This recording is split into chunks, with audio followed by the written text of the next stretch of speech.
Prince Charles is depicted in The Crown telling Queen Elizabeth II, "If we were an ordinary family and social services came to visit, they'd have thrown us into care and you into jail," in a fictional scene that nods to a more mild real-life criticism.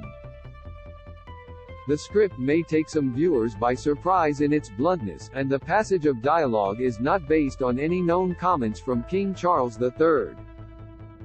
However, he did co-operated with journalist Jonathan Dimbleby for a 1994 biography that gave a critical presentation of his royal upbringing by the real-life Queen and Prince Philip.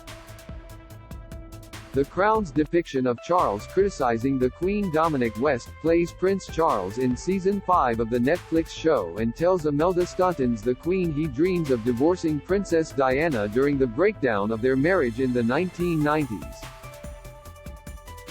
Staunton's Queen says, "At my coronation I took an oath that you will one day take at yours, to maintain the laws of God. And God's law is that marriage is for life. And while it is expected for the monarch to be married and produce an heir, being happily married is a preference rather than a requirement." West, as Charles, replies, "Look at the rates of family breakdown out there and look at us.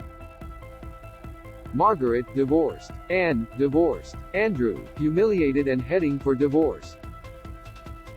Me, trapped and dreaming of divorce. And you talk about moral examples. If we were an ordinary family and social services came to visit, they'd have thrown us into care and you into jail."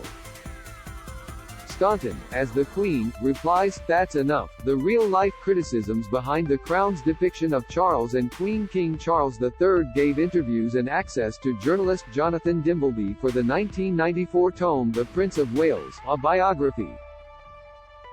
The 620-page doorstop does not quote him directly, but the author spoke to him at length, and the portrait that resulted did not paint Elizabeth and Prince Philip's parenting in a particularly positive light.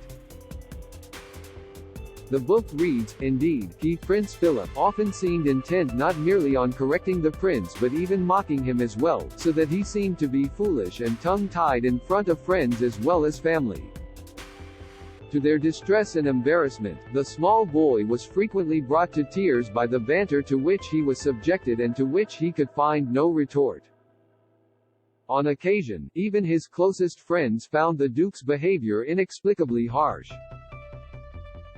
One remembers that after a paternal reprimand at lunch, the tears welled into his eyes with a whole table full of people staying there.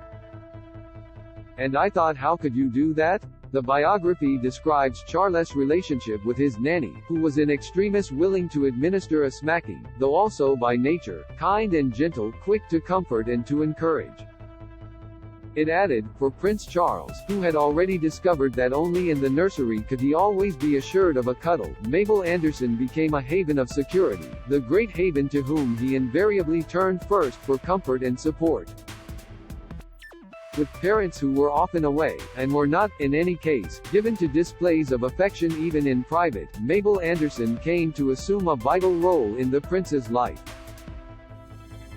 The adoration of the young child for his nurse, who was almost the same age as the Queen, led friends and courtiers to conclude that Mabel Anderson had become in effect a surrogate mother, while to his father it was clear that she was much the most important influence on him. While Charles did not write the book, the extent of his influence on its contents is made clear in the blurb. For this remarkable study of the heir to the throne, Jonathan Dimbleby was given unprecedented access to his subject. As well as spending many hours in wide-ranging and candid conversation with Prince Charles, the author has interviewed at length scores of people including his personal staff and close friends, most of whom have never talked openly about the prince before.